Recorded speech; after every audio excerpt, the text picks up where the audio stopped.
नमस्कार, मैं doctor Alpana Parik, associate professor political science, government college Jaipur. बच्चों, आज हम आपके फर्स्ट पेपर मेजर कॉन्स्टिट्यूशन में की बात करेंगे। हम ब्रिटिश कॉन्स्टिट्यूशन के बारे में पढ़ रहे थे, जिसमें हमने ब्रिटिश कॉन्स्टिट्यूशन की विशेषताएं पढ़ी थी। हमने देखा था कि कैसे ब्रिटेन का जो लोकतंत्र है वो राजतंत्र से लोकतंत्र में परिवर्तित हुआ। धीरे धीरे क्रमोन्नत विकास के फलस्वरूप आज जो वर्तमान में लोकतंत्र हमें वहाँ देखने के लिए मिलता है, वो कैसे धीरे धीरे विकसित हुआ। हम ब्रिटेन की जब बात करते हैं तो मैंने आपको पहले भी बताया था कि लोकतांत्रिक शासन प्रणाली में दो प्रकार की शासन व्यवस्थाएं देखने को मिलती हैं, एक अध्यक्षात्मक शासन व्यवस्था और एक संसदात्मक शासन व्यवस्था। अध्यक्षात्मक शासन व्यवस्था और संसदात्मक शासन व्यवस्था में अंतर करने का सबसे महत्वपूर्ण बिंदु है कार्यपालिका। अध्यक्षात्मक शासन प्रणाली जहाँ पर होती है वहाँ एक ही कार्यपालिका होती है, वही नाम मात्र की और वही वास्तविक, अर्थात शासन की समस्त शक्तियाँ जो हैं वो एक ही कार्यपालिका प्रधान में होती हैं। संसदात्मक शासन व्यवस्था जहाँ पर होती है वहाँ पर कार्यपालिका का स्वरूप दोहरा होता है, एक नाम मात्र का और एक वास्तविक कार्यपालिका। अध्यक्षात्मक शासन प्रणाली का सर्वश्रेष्ठ उदाहरण अमेरिका है और अमेरिका में राष्ट्रपति के पास समस्त मंत्रिमंडलीय शक्तियां निहित हैं। संसदात्मक शासन व्यवस्था की बात करें हम तो ब्रिटेन इसका सर्वोत्तम उदाहरण है और ब्रिटेन की संसदात्मक शासन व्यवस्था के अधीन लंबे समय से रहते हुए हम इससे बहुत अच्छे से परिचित हो गए थे। तो जब भारत स्वतंत्र हुआ उसके बाद संविधान निर्माताओं ने संसदात्मक शासन व्यवस्था को चुनना अधिक श्रेष्ठ समझा। तो भारत और ब्रिटेन जैसे देश संसदात्मक शासन व्यवस्था प्रणाली वाले हैं, जिनमें कार्यपालिका का स्वरूप दोहरा है। ब्रिटेन में जो हम कार्यपालिका देखें तो दो प्रकार की कार्यपालिका है, एक नाम मात्र की कार्यपालिका जो संवैधानिक रूप से समस्त शक्तियाँ उसमें निहित है, जैसे ब्रिटेन का राजा, किंतु वास्तविक जो शक्तियां हैं वो राजा के पास ना होकर प्रधानमंत्री और उसके मंत्रिमंडल के पास है और वो वास्तविक कार्यपालिका है। भारत की हम बात करें तो संवैधानिक प्रमुख हमारे यहाँ राष्ट्रपति हैं और वास्तविक कार्यपालिका प्रधानमंत्री और उसका मंत्रिमंडल है। ब्रिटेन की संसदात्मक शासन व्यवस्था और हमारी संसदात्मक शासन व्यवस्था में एक मूल अंतर ये है कि ब्रिटेन की संसदात्मक शासन व्यवस्था जो है वो वंशानुगत क्रम पे राजा जो है अपना पद ग्रहण करता है, अर्थात राजतंत्रात्मक है, और हमारे यहाँ की संसदात्मक शासन व्यवस्था में हमने गणतंत्र को अपनाया है, अर्थात हमारा जो प्रधान है, संवैधानिक प्रधान है, वो जनता द्वारा अप्रत्यक्ष रूप से निर्वाचित व्यक्ति होगा। अब आज हम ब्रिटिश मंत्रिमंडल और ब्रिटिश प्रधानमंत्री की बात करते हैं। देखिए, जैसा कि मैंने आपको बताया था कि ब्रिटेन में जितनी भी लोकतांत्रिक संस्थाएं हैं वो पहले प्राचीन समय में किसी न किसी रूप में अस्तित्व में थी। ब्रिटिशर्स ने उन संस्थाओं को समय के अनुसार परिवर्तित किया और उन्हें आगे बढ़ाया।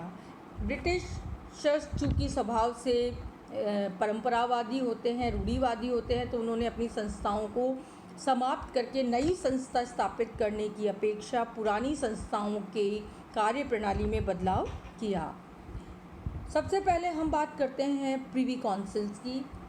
मैंने आपको बताया था, शायद आप याद करेंगे तो आपको रिमाइंड हो जाएगी ये बात, कि विलियम ने एक लघु परिषद की स्थापना की थी जिसे क्यूरिया रेजिस कहा जाता था। क्यूरिया रेजिस तब काम करती थी जब मैग्नम कॉन्सिलियम काम नहीं करती थी, तब क्यूरिया रेजिस जो है वो राजा को शासन संचालन में सहायता पहुंचाती थी। धीरे धीरे कालांतर में मैग्नम कॉन्सिलियम से ब्रिटिश संसद का आविर्भाव हुआ, अर्थात मैग्नम कॉन्सिलियम जो है वो ब्रिटिश संसद में परिवर्तित हुई और क्यूरिया रेजिस जो है वो प्रिवी काउंसिल में परिवर्तित हुई। अब ब्रिटिश मंत्रिमंडल की यदि हम बात करें तो ब्रिटेन जो है वो संसदीय शासन व्यवस्था की जननी जो है वो ब्रिटेन को कहा जाता है। तो मंत्रिमंडल की जननी कौन है? Privy council. प्रीवी परिषद एक विचार विमर्श करने वाली संस्था थी, लेकिन धीरे धीरे उसकी शक्तियां जो हैं वो मंत्रिमंडल में हस्तांतरित होती गई। वर्तमान समय में प्रीवी काउंसिल का अस्तित्व तो है, किंतु वो एक औपचारिक संस्था मात्र है, क्योंकि अंग्रेज़ जो है वो अपनी संस्थाओं को जीवित रखना चाहते हैं। इसलिए प्रीवी काउंसिल का अस्तित्व जो है वो आज तक बना हुआ है, लेकिन उसके भूमिका हम देखें तो उसकी भूमिका जो है वो औपचारिक रह गई है। प्रीवी परिषद प्रशासनिक कार्य संपादित करती थी। उसकी सदस्यता में बदलाव होता रहता है। अभी उसकी सदस्यता जो है वो लगभग 320 सदस्य के आसपास है और इनकी सदस्यता जीवन पर्यंत रहती है। प्रीवी परिषद चूँकि औपचारिक संस्था है, लेकिन अंग्रेज़ उसे समाप्त नहीं करना चाहते, इसलिए वो अस्तित्व में है। तो उसके प्रमुख कार्य में है कि जब भी नए सम्राट का राज्याभिषेक होता है तब वो अधिवेशन बुलाती है। इसी तरीके से अन्य कई विशेष समारोह पर अधिवेशन बुलाती है। अधिवेशन बुलाने के अतिरिक्त इस परिषद का और कोई कार्य नहीं है। मंत्रिमंडल, जो ब्रिटेन का मंत्रिमंडल है, चार्ल्स द्वितीय के शासनकाल में मंत्रिमंडल का प्रारंभ हुआ। चार्ल्स ने संपूर्ण प्रीवी काउंसिल के स्थान पर अपने कुछ विश्वसनीय लोगों के साथ परामर्श करने लगे। सदस्यों की इस अनौपचारिक समिति को कबाल की संज्ञा दी गई, CABAL, कबाल। कबाल शब्द जो है उस समिति में या उस कमेटी में जो 5 सदस्य शामिल थे उनके प्रारंभिक अक्षर से बना। सम्राट को परामर्श देने और विधि निर्माण का प्रस्ताव तैयार करने का कार्य मंत्रिमंडल के द्वारा किया जाता है। प्रधानमंत्री, ब्रिटेन में जो है प्रधानमंत्री की स्थिति बहुत अधिक महत्वपूर्ण है, क्योंकि ब्रिटेन में संसदात्मक शासन व्यवस्था है और संसदात्मक शासन व्यवस्था होने के कारण वास्तविक शक्तियां जो हैं वो प्रधानमंत्री और उसके मंत्रिमंडल में हैं। जॉर्ज प्रथम और जॉर्ज द्वितीय राजा को अंग्रेजी कम आने के कारण वो मंत्रिमंडल की बैठकों में भाग कम लेने लगे और मंत्रिमंडल की बैठकों में भाग लेने के लिए वो एक अध्यक्ष को नियुक्त करने लगे। सबसे पहले जो अध्यक्ष चुने गए वो थे रॉबर्ट वॉलपॉल। एक तरीके से रॉबर्ट वॉलपॉल जो है वो इंग्लैंड के प्रथम प्रधानमंत्री थे और उन्होंने 10 डाउनिंग स्ट्रीट को अपना कार्यालय बनाया।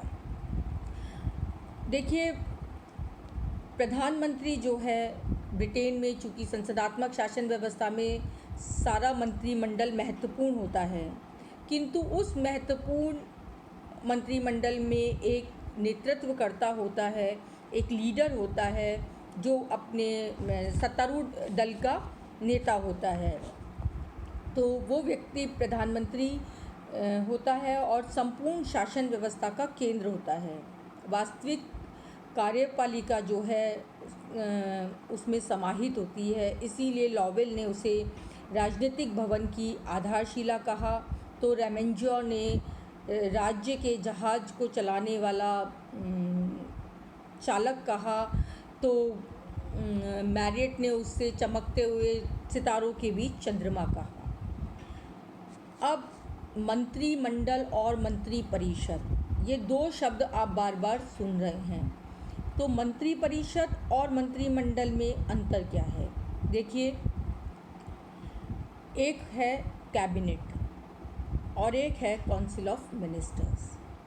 सबसे बड़ी बात मैं आपको बता दूं कि शासन व्यवस्था में जो है 3 तरीके के मंत्री होते हैं। एक कैबिनेट स्तर के, एक राज्य मंत्री और एक उप मंत्री। कैबिनेट स्तर के जो मंत्री होते हैं उनकी संख्या 5 से 7, 8 होती है और ये कैबिनेट स्तर के मंत्री महत्वपूर्ण विभागों का संचालन करते हैं। तो सबसे बड़ा जो महत्वपूर्ण अंतर है वो मंत्री परिषद और मंत्रिमंडल में आकार का है। मंत्री परिषद एक बड़ी संस्था होती है जिसमें 50-60 के लगभग मंत्री होते हैं और मंत्रिमंडल जो होता है वो छोटा होता है मंत्री परिषद से, और उसमें केवल कैबिनेट स्तर के मंत्री ही शामिल होते हैं।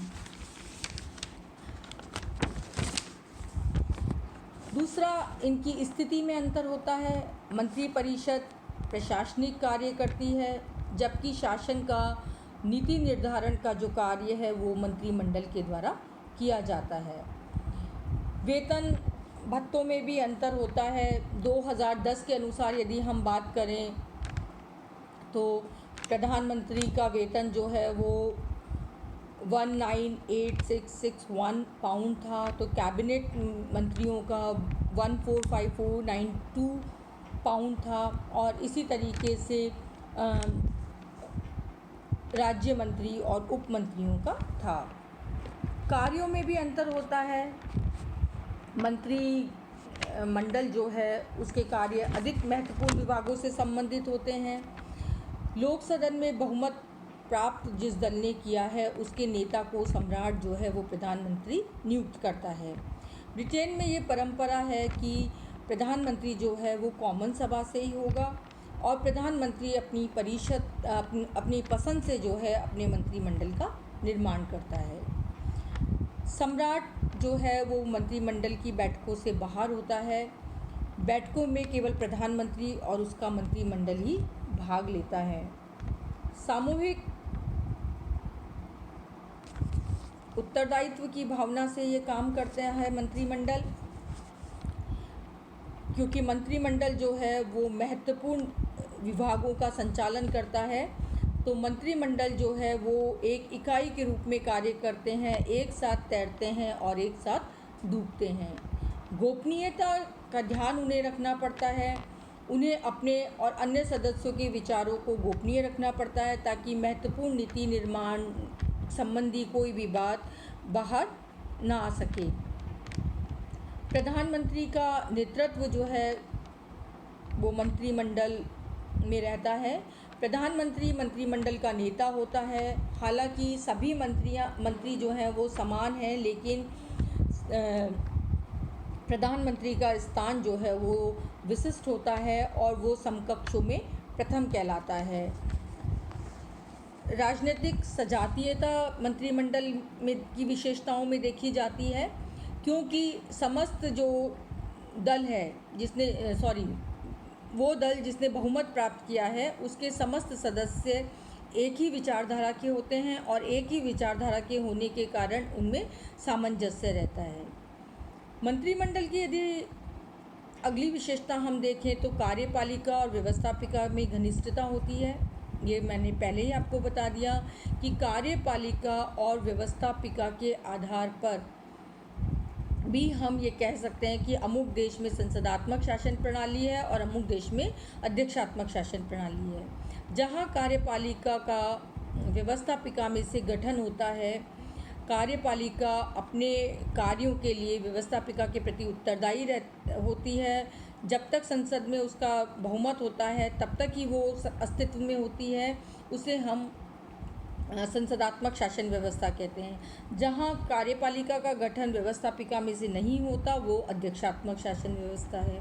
ब्रिटेन में चूँकि कार्यपालिका और व्यवस्थापिका में घनिष्ठ संबंध है, क्योंकि वहाँ संसदात्मक शासन व्यवस्था है, इसलिए कार्यपालिका का व्यवस्थापिका में से गठन होता है और कार्यपालिका तब तक ही अपने पद पर बनी रहती है, अपने अस्तित्व में रहती है जब तक संसद में उसका बहुमत होता है। मंत्रिमंडल का लोक सदन में विघटन का अधिकार। मंत्रिमंडल मतभेद के समय लोक सदन को विघटित कर सकता है। अपने किसी भी कार्य के लिए यदि मंत्रिमंडल संसद का विश्वास प्राप्त न कर सके या मंत्रिमंडल द्वारा प्रस्तुत किसी विधेयक को संसद पारित न कर सके और मंत्रिमंडल ये समझे कि उसे राष्ट्र का समर्थन प्राप्त है, तो वो लोक सदन को भंग करके दोबारा चुनाव करवा सकता है। मंत्रिमंडल का जो उत्तरदायित्व है वो वैधानिक रूप से राजा के प्रति है, और अंततः मंत्रिमंडल का उत्तरदायित्व जो है वो जनता के प्रति है। मंत्रिमंडल की शक्तियाँ की यदि हम बात करें तो देखिए, व्यवस्थापिका की जो शक्तियाँ होती हैं वो मंत्रिमंडल की शक्तियाँ होती हैं। व्यवस्थापिका की प्रमुख शक्ति क्या है? विधि निर्माण करना। कार्यपालिका की प्रमुख शक्ति क्या है? व्यवस्थापिका द्वारा बनाए गए कानूनों को लागू करना। और न्यायपालिका की शक्ति क्या है? संवैधानिकता के आधार पर कार्यपालिका और व्यवस्थापिका के कार्यों की जांच करना। अब सबसे पहली बात हम करते हैं कि मंत्रिमंडल की शक्तियाँ। तो मंत्रिमंडल की सबसे महत्वपूर्ण शक्ति है विधि का निर्माण करना। राजनीतिक मेहराब की आधारशिला किसने कहा है मंत्रिमंडल को? लॉवेल ने। वो दूरी जिसके चारों ओर समस्त शासन का पहिया घूमता है, मैरियट ने कहा। राजतंत्र का लोकतंत्रीकरण होने से राजा की शक्तियाँ धीरे धीरे घटती गईं और मंत्रिपरिषद और मंत्रिमंडल की शक्तियाँ बढ़ती गई। अब मंत्रिपरिषद शासन के समस्त कार्यों का संपादन करती है और राजा केवल उस पर मुहर लगाता है। सबसे पहला जो कार्य है वो है विधि निर्माण संबंधी कार्य। सैद्धांतिक रूप से कानून बनाने का कार्य संसद का है। वर्तमान समय में मुख्यतः मंत्रिपरिषद के द्वारा ही कानून निर्माण का कार्य संपादित किया जाता है। व्यवहार में विधायिकी मामलों में मंत्रिपरिषद संसद को संचालित और निर्देशित करती है। संसद का नेतृत्व करता है मंत्रिमंडल। मंत्रिपरिषद द्वारा ही यह तय किया जाता है कि संसद की बैठकें कब बुलाई जाएंगी, कब स्थगित की जाएंगी। मंत्रिपरिषद राजा का उद्घाटन भाषण तैयार करती है, जिसमें आगामी सत्र के लिए सरकार के कार्यक्रम की रूपरेखा रखी जाती है। यद्यपि संसद का कोई भी सदस्य विधेयक रख सकता है संसद के समक्ष, किंतु अधिकांश महत्वपूर्ण विभागों से संबंधित विधेयक मंत्रियों के द्वारा ही रखे जाते हैं। इसलिए मंत्रिमंडल को लघु व्यवस्थापिका की संज्ञा भी दी जाती है। दूसरा कार्य है कार्यपालिका संबंधी कार्य। मंत्रिमंडल वास्तविक कार्यपालिका है। आंतरिक और बाह्य दोनों क्षेत्रों में नीति निर्धारण का कार्य मंत्रिमंडल करता है, जो उसका प्रमुख कृत्य है। मंत्रिमंडल में विभिन्न विभागों के अध्यक्ष होते हैं और अपने अपने विभागों का संचालन करना और उन पर नियंत्रण रखना उनका दायित्व है। शासन के विभिन्न विभागों के बीच वो सामंजस्य बिठा के रखते हैं।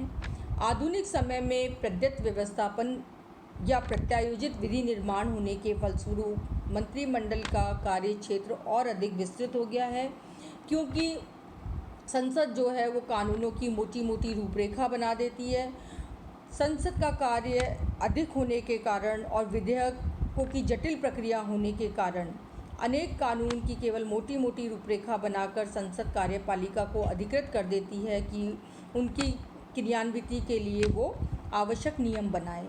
इस विधान ने मंत्रिमंडल को और अधिक शक्तिशाली कर दिया है। तीसरा मंत्रिमंडल का कार्य है वित्त कार्य संबंधी। मंत्रिपरिषद को वित्तीय क्षेत्र में व्यापक शक्तियां प्राप्त हैं। वित्त मंत्री संपूर्ण देश का वार्षिक बजट तैयार करता है, उसे संसद के समक्ष रखता है, समस्त आय व्यय का ब्यौरा प्रस्तुत करता है, कौन सा व्यय संचित निधि से होगा, कौन सा आकस्मिक विधि से किया जाएगा, ये सब निश्चित करने का कार्य भी मंत्रिपरिषद का होता है। चौथा है न्याय संबंधी कार्य। लॉर्ड चांसलर की मंत्रणा अनुसार सम्राट न्यायाधीशों की नियुक्ति करता है और इस प्रकार गृह मंत्री की परामर्श के अनुसार सम्राट जो है वो क्षमादान करता है। मंत्रिमंडल के ब्रिटेन में अलग अलग रूप भी देखने को मिलते हैं। जैसे मंत्रिमंडल का एक रूप है साझा मंत्रिमंडल, युद्ध मंत्रिमंडल, आंतरिक मंत्रिमंडल और छाया मंत्रिमंडल। देखिए, इसमें से आपको मैं बता दूं कि आपने मंत्रिमंडल के ये जो रूप हैं इनके बारे में शायद ही सुना हो। साझा मंत्रिमंडल जो है वो बहुमत हासिल ना होने की स्थिति में पैदा होता है। असाधारण परिस्थितियां उत्पन्न होने की स्थिति में साझा मंत्रिमंडल का निर्माण किया जाता है। 1931 में आर्थिक संकट के समय और द्वितीय विश्व युद्ध के समय ये साझा मंत्रिमंडल बनाया गया था। युद्ध मंत्रिमंडल ये अल्पकाल के लिए होता है। अल्पकाल में जब युद्ध की स्थिति होती है तो 4-5 मंत्रियों का एक कमेटी बनाई जाती है। सन 1916 में लॉर्ड जॉर्ज व 1940 में चर्चिल ने युद्ध मंत्रिमंडल का निर्माण किया था, जो कि विपत्ति का सामना करने हेतु निर्मित किया गया था और इसमें त्वरित निर्णय लेने की आवश्यकता होती है, इसलिए मंत्रिमंडल में सदस्य संख्या 4 या 5 रखी जाती है। आंतरिक मंत्रिमंडल शासन संबंधी सर्वोच्च नीतियों के निर्धारण के लिए प्रधानमंत्री जो है वो आंतरिक मंत्रिमंडल या किचन कैबिनेट का गठन करते हैं। किचन कैबिनेट का मतलब है कि मंत्रिमंडल में से भी 1 या 2 अति विश्वसनीय व्यक्तियों को प्रधानमंत्री अपने किचन कैबिनेट में शामिल करता है और किसी भी विषय पे तुरंत निर्णय करने के लिए वो उन 2 या 3 सदस्यों से मंत्रणा करता है, अर्थात अति विश्वसनीय व्यक्ति किचन कैबिनेट में शामिल होते हैं। एक मैंने बताया आपको छाया मंत्रिमंडल, विरोधी दल जो होता है उसके द्वारा ये छाया मंत्रिमंडल एक काल्पनिक रूप से बनाया जाता है। अब आपको ब्रिटिश प्रधानमंत्री के बारे में पढ़ना है, जो हम अगले लेक्चर में पढ़ेंगे। Thank you.